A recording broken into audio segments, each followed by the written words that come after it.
এই দেখেন নীল আকাশ, তার মধ্যখানে সবুজ বাংলাদেশ। এই সবুজ বাংলাদেশে আমরা আল্লাহ পাকের আসমানি কোরআনী বিধান বাস্তবায়ন করতে চাই।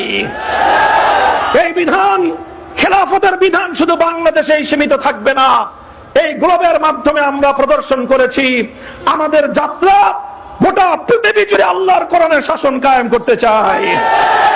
তাই হে যাত্রাবাড়ি তৌহিদি জনতা, এই অঞ্চলের দেশপ্রেমিক মানুষ, জুলাইয়ের রক্ত ঝরা দিনগুলোর বীর যোদ্ধারা, আমি তোমাদেরকে উদাত্ত আহ্বান জানাই, আসো হাতে হাত রাখি, বাংলাদেশ খেলাফত মজলিসের পতাকা তলে শামিল হও।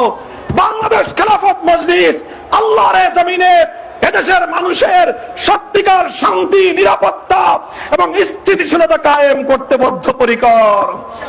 বাংলাদেশ খেলাফত মজলিস বাংলাদেশের স্বাধীনতার অতন্দ্র প্রহরী। বাংলাদেশ খেলাফত মজলিস আল্লাহর জমিনে খেলাফত কায়েমের মধ্য দিয়ে চূড়ান্ত মঞ্জিল পর্যন্ত পৌঁছতে চায়।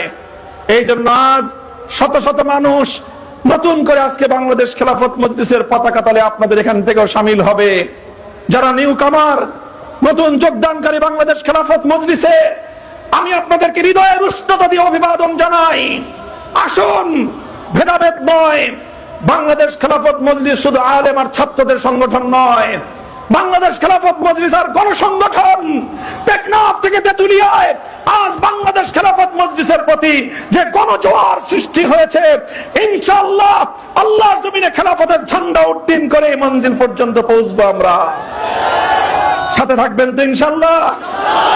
নাসরুম মিনাল্লাহি ওয়া ফাতহুন করিব।